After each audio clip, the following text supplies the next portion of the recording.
How's it going, everyone? Welcome to an episode of Drop to the Future. I am one of the team, Matt, and my teammate Ryan. We were originally planning out how we were going to do what bowl games, and the Senior Bowl was way too big for one person to handle, and it's only getting bigger.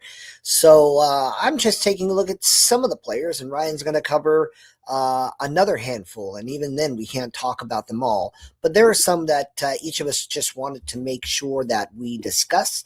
So I'm going to get started on that. Please remember to give a like and subscribe.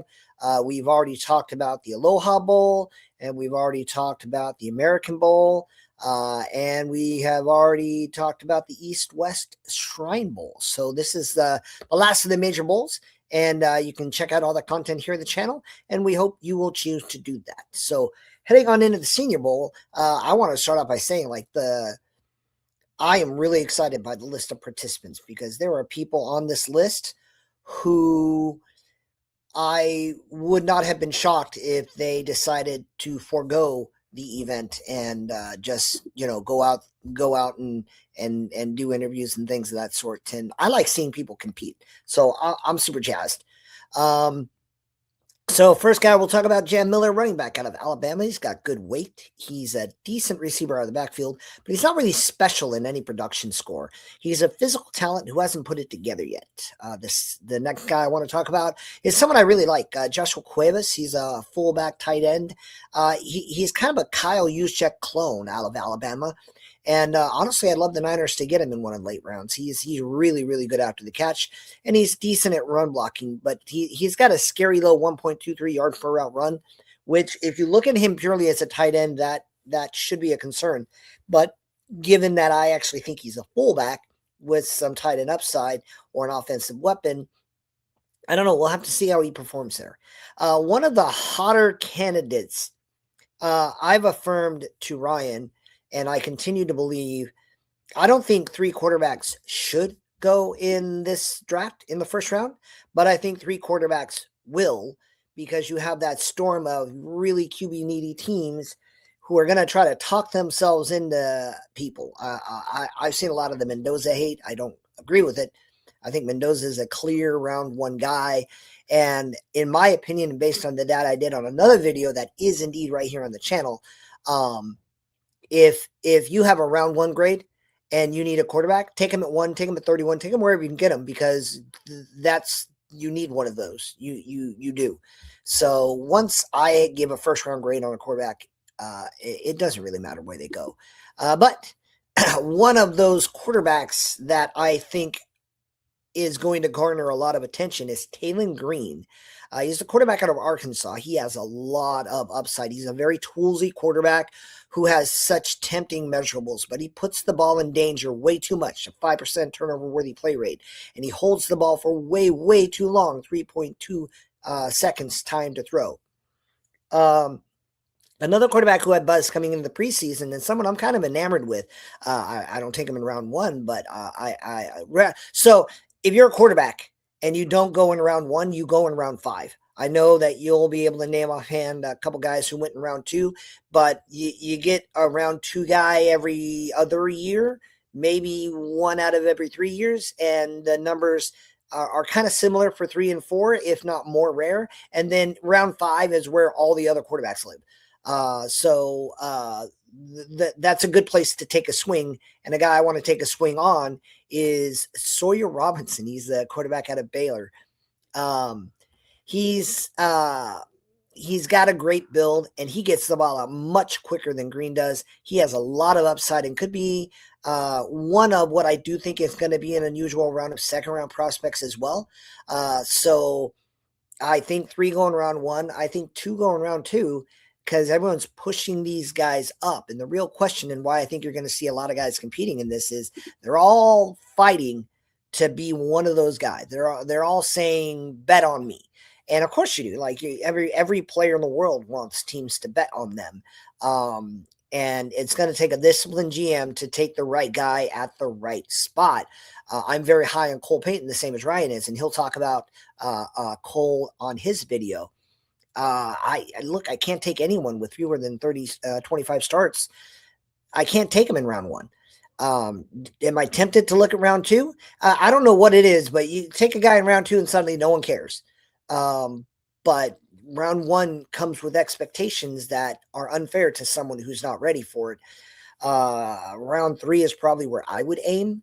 If I were really looking at it, we'll see how he does in the Senior Bowl. But again, Ryan's going to go into detail there. My point is, I think an unusual number of quarterbacks go from round one to round three. And historically, I looked at every first round pick since 1994. You get about 2.5 per draft, and it's usually in that window. And everyone already wanted to take a whole bunch of quarterbacks. That the class just didn't work out.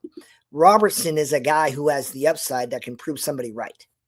Someone I'm super excited to see is TJ Parker. He's fighting to be a round one guy. He should be a round one guy. I have him as a round one guy, even though his production score isn't where I thought it would be.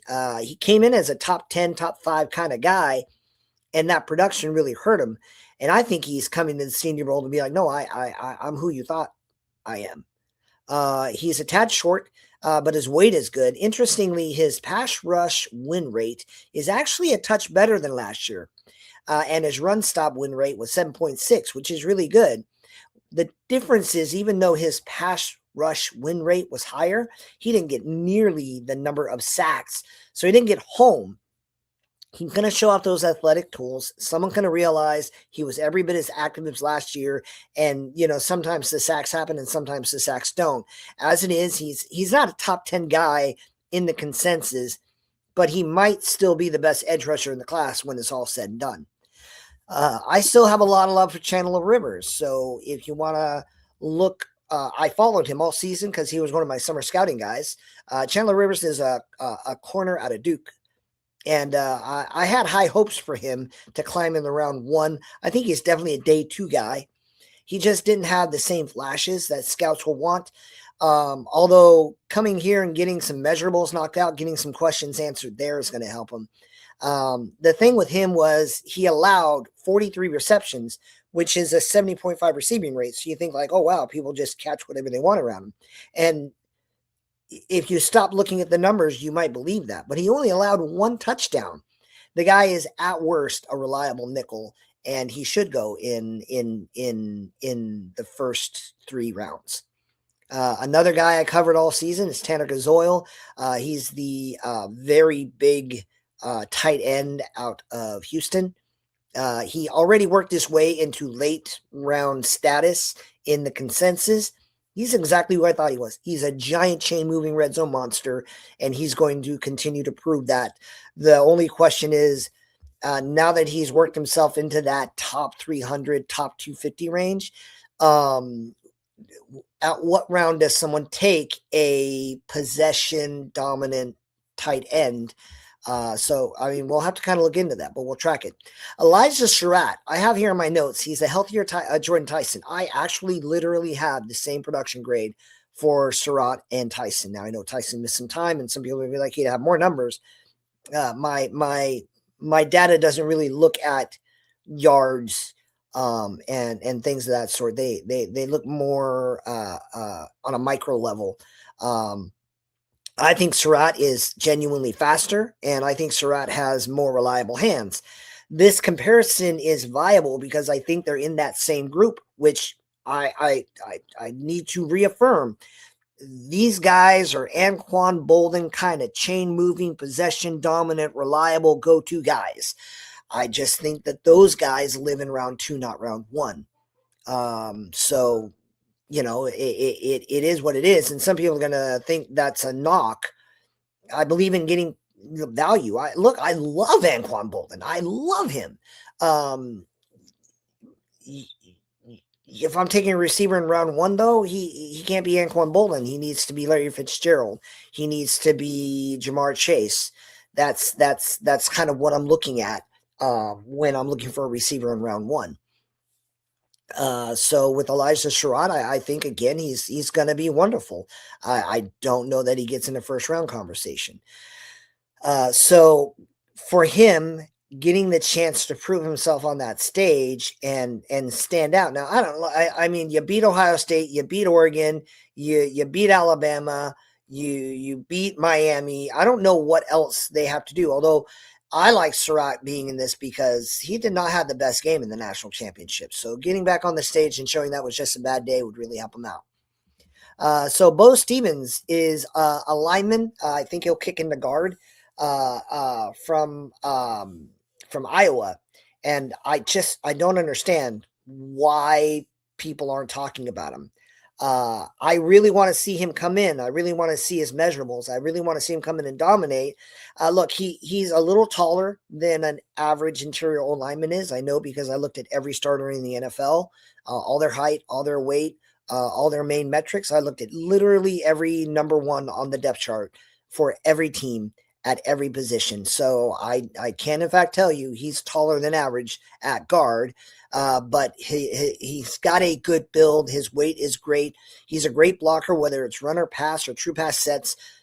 So is he going to get like exposed in the Senior Bowl, and maybe I'll be like, oh, I see he really hasn't, like, he played well against lesser competition, or is he going to dominate and wake people up? I'm really gonna watch for him as much as I can.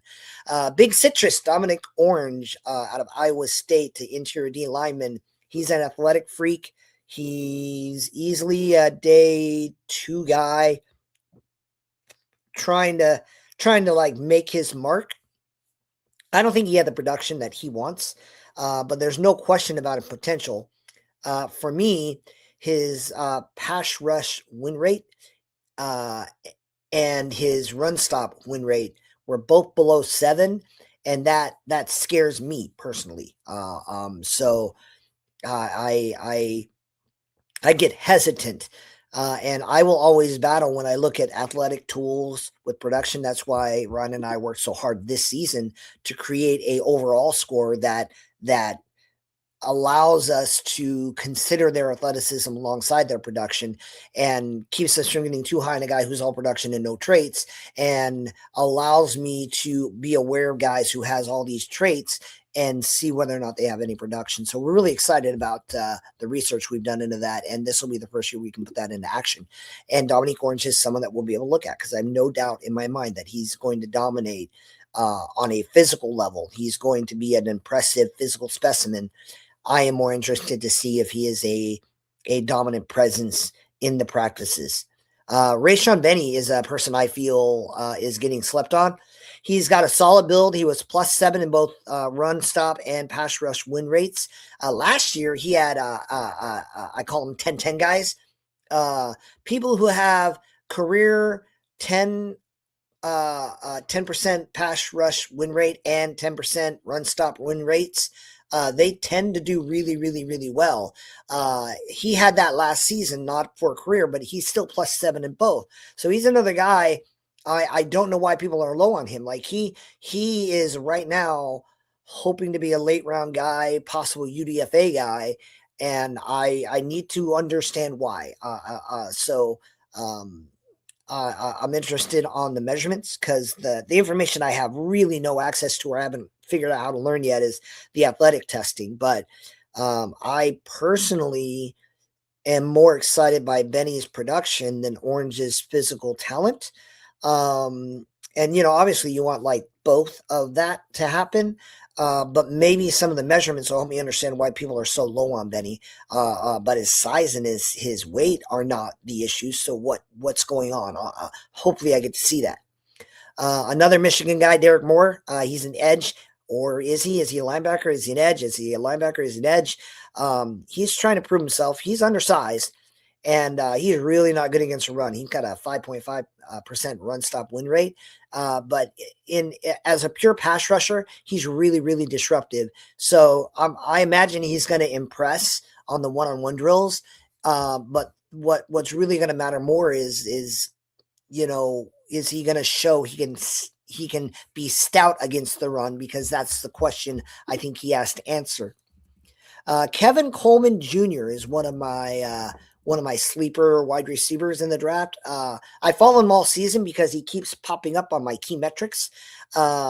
He is definitely short, but his weight is actually fine. His weight is right in the window where I want it to be. He's good against man with reliable hands. He's got a 78.8 receiving percentage. So he's an underrated slot option who you can count on week in and week out. He's going to be a late round steal. If again, the consensus has him as like a very late round guy, and that would be insane. So in the same tandem, I got Isaiah World and Alex Harkey. They're both tackles out of Oregon. I followed Harkey all year, so you can look at the videos I did there. And because I was watching Harkey, you can't help but see World. They're playing on the same like plane. I would think they both admit that they underperformed. Harkey, believe it or not, performed better than World, according to my metrics. Although left tackle is it's still a level above in terms of the demands. They both had streaks though where they got worked. They got handled. So a chance to they're going to line up against all these edge rushers, and I think a lot of these offensive linemen are happy that the defensive linemen are there because most people are expecting all the D linemen to just kind of go in and show out. So any of the linemen who can hold up are really going to elevate themselves during this process. Another guy I followed, Zane Durant. He is the interior defender for Penn State. And I keep screaming, I think he's a linebacker, and no one knows. I think when I look at his physical makeup, I see what could be an all-pro linebacker, and he keeps playing on the defensive line where look, he just had it was not a great year. He I guess if you put him in there as a situational pass rusher, he can be fine on that end, but he only has a 5.4 run stop win rate. He everyone likes the defensive lineman in the NASCAR package, but you're not going to elevate to elite defensive lineman status if you cannot be a four down or 3 down defensive lineman where you can stop the run and earn your right to rush the passer. We'll see kind of how it goes. Deni Dennis Sutton is also out of Penn State. I have my notes look good off a bus, which means he got basically perfect measurables in terms of height and weight. He looks long. And so he got all that, but he's definitely right now a pass rush specialist. And so we'll kind of see where he's gonna develop. A brief note, I got my lines crossed just a little bit there. Sutton is actually the guy with the 5.4 run stop win rate. Zane Durant's really isn't any better. I don't have the number in front of me, but the Sutton at least had some impressive tape and some impressive data. But no one in Penn State is going to say that they perform to the level that they want to. But I at least had to articulate that now that I'm looking at my scroll bar correctly. But I'm back on track, guys. So Chris Johnson, the quarterback out of San Diego, I have him. Let me double check my facts. A little spoilery stuff because we're going to do top 10 guys. But right now, I'm pretty sure I have him as my number 2 corner. I can't bring up that list at this moment, but I am relatively certain he's my number 2 corner, and he is worthy. Great height, great weight. The secret will be out on him once he gets to compete against some of the best. I think he's a true lockdown corner, and his only real fault is he plays for San Diego State. So everyone's like, well, level of competition. He's going to come in and shut down whatever receiver they throw at him, and then he'll go in the first round, and I won't be able to target him early second, where there are a list of guys I'm thinking I might consider. I really love Michael Taffy. I am lower on him than I was, but I am pleasantly surprised at safety. If you compare downs to everyone else, I get it. You're looking at different planets. So you think one planet is more special than the other. But if you look at each of them in their own unique role, Ryan and I are both under the impression that this safety class is a lot deeper than people think. When they knock on it, it's, in my opinion, because they're comparing downs to everyone else. And Downs is a different level. He might be a top 10 safety. You're talking about like a historically easy, anyone can evaluate that kind of guy, and all these other guys who might go in day 3 or late day 2, like that doesn't make them bad. So he is he's in my top 5 for the safety class. He's not 1 or 2 anymore. I had him as high as my number 2 safety. He doesn't miss tackles. He's equally good against the pass and the run, and his value is going to be there. And if he goes early day 3, that would be a steal. Romello Height is someone I'm really monitoring. He's fighting to be a late round 1, early round 2 guy. So I kind of have Height, Parker, and Messidor in that fringe round 1 competition, and they're trying to work their way up. I think Romello Height is an outside linebacker, and he's a bit light even for that. But he is disruptive. He's not where you want him to be in terms of stopping the run. He's only at 6.9, which, again, 7 is what I'm looking for. So it's not like miles off, but he's so disruptive. He's so long. So he's one of those guys that I'm looking at because edge rusher is just such a valuable position. And I know I'm still swinging on edge rushers.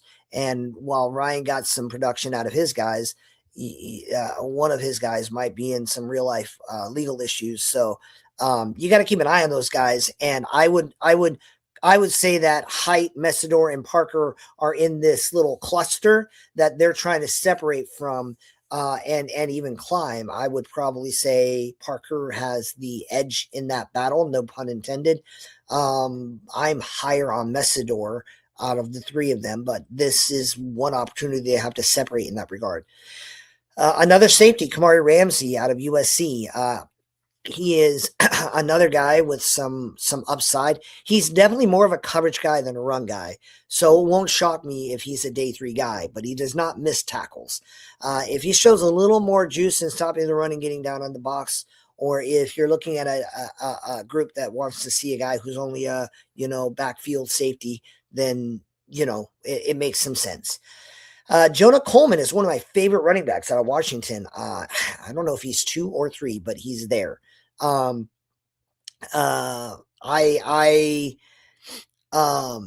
got Coleman, Love, Price, and Catron. I have them as the running backs I would draft, and if you're not one of them, I'm sorry, I'm not interested. Last year was so wonderful. This year I feel is kind of a drought. And if you're not one of those guys, so Jonah Coleman getting a chance to come out here and play well can help him kind of distinguish himself from that cluster, because it's Love and then a whole lot of nothing. And then you got Jadarian, Catron, and Jonah trying to elevate themselves to certain teams. So we're hoping he performs. I think he is underrated. But if he falls to the 3rd round, I think he'll fall further than what he should. He's 229 pounds, which is awesome. He has a 3.3 yards after contact per attempt, which is awesome. So it's a crazy year. He could really find himself in the 2nd round with a strong performance. But it's really more a reflection of the class as a whole. So Parker Brailsford is out of Alabama, and he's got a good build. Some people are high on him. I don't honestly see it, though. Maybe athletics testing going to show me things that I don't currently see. But his true pass set rate, his grade, is 67.9, which is not actually atrocious, but it's not dominant, and his run blocking is even lower at 56.5. So people are talking about him, but I do not yet see what they're trying to show me. I am open to it. I am going to then say I want to announce who I feel is currently the most underrated player in that game and currently the most underrated player in the draft. So I had I was one of a lot of people who kept screaming about Colton Hood, and now Colton Hood is right where he belongs in that fringe round 1 conversation. But Treydon Stukes is amazing. I watched 3 of his games, and I am sold. I predict he'll go from fringe top 100 where he is now to easy top 50. And if he goes anywhere later than round 2, he is a steal. I can't remember what game it is, but I was watching film on him, and he dropped back, and a corner cut off an out route and got an interception. And Stukes took off and beat the intercepting player into the end zone. Speed question, answer, check. Athleticism, answer, check. Ball skills, answer, check. Production scores, answer, check. So I am very. There are some corners in this draft that are making it so I'm like, I got to come out of here. One of those guys.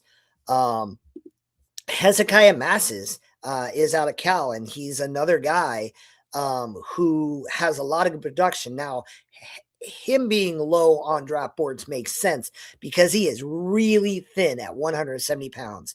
Can he put on weight? Can he maintain his production while putting on that weight?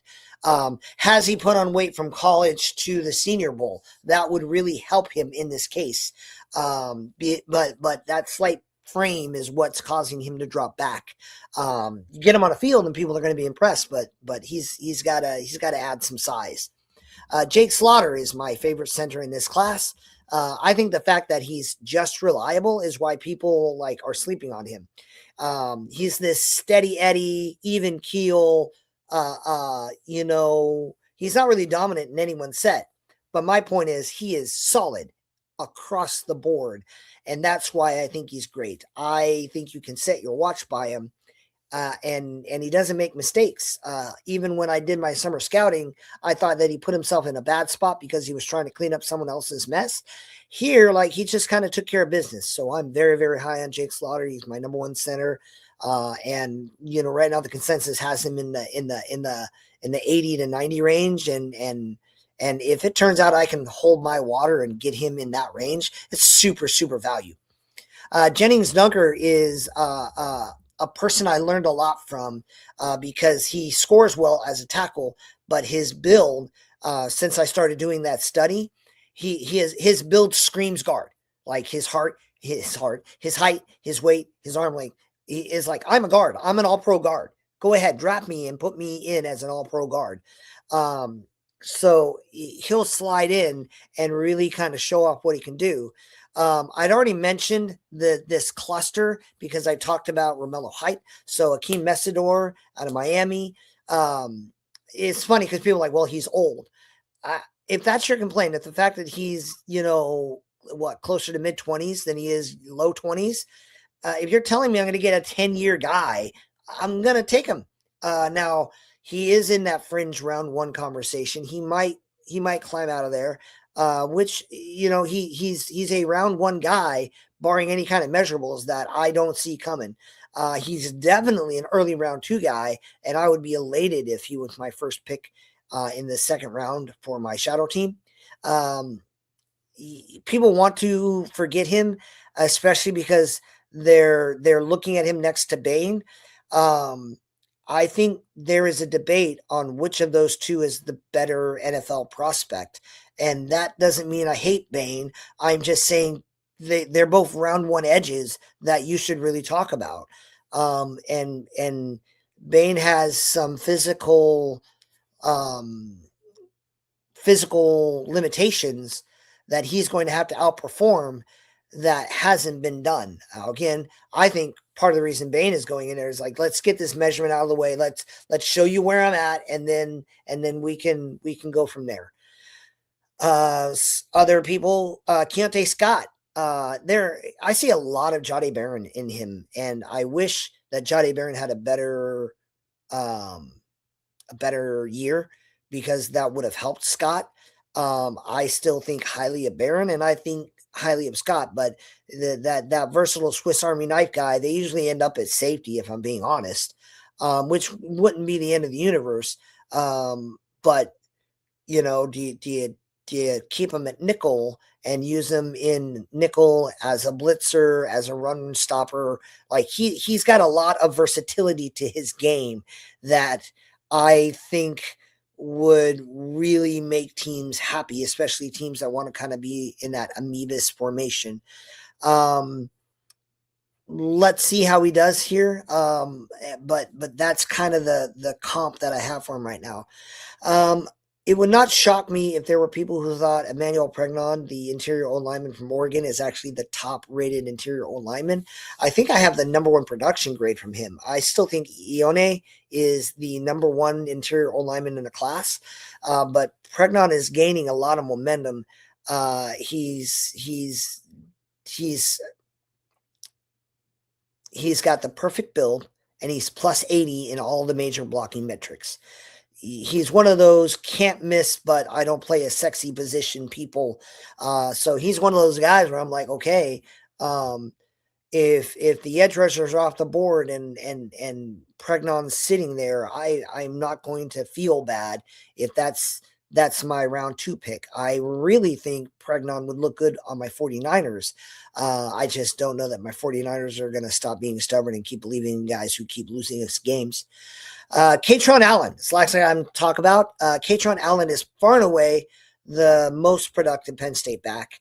He is far more elusive. He's got a 102.6 elusive rating. He's got 3.77 yards after contact per attempt. He is right now my number 3 running back. And you know, he and Jonah Coleman are fighting at that. But Kaytron Allen, he's got this like 130, 140 range in the consensus board. And if you get that guy at that spot, you're gonna contribute to the narrative that you can get anybody in the 3rd round. Like you just close your eyes and grab a running back and they work. That's not historically like how that works. The reality, in my opinion, is running back is a devalued position, so they just wait and then draft a guy. But it creates a false illusion where, like, well, no, because that guy went in the 3rd round and that guy went in the 3rd round. And that guy, yes, because he didn't take anyone in round 1. It's not like anyone went in front of him. Now, obviously, Love is going to go in front of him. And then, you know, Coleman and Kaytron Allen, how is that going to work out? But the real interesting thing is, you know, do they both drop to round 3? And if they do, you know, round 3, you're getting a value. Round 4, you're crazy if you pass on them. And again, I'm a Niners fan. I take him in my shadow team if he's there, especially if there's a position of need that I don't have the right blend of need and value for. He's an easy value pick at that point in time. So, you know, I have a lot of respect for Kaytron Allen and his game. I think he was the best player out of Penn State last year. So that's my regard for him. So I talked about 32 humans, and I know Ryan has another list that he's going to go over.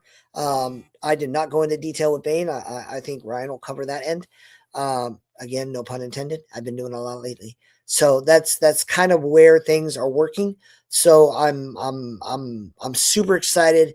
I really hope that in somehow, some way, probably maybe not live, but I really want to see as much of the Senior Bowl practice and as much of the game. I'm not the game is to me, the values in the practice, the values in the reps, the values in the measurements.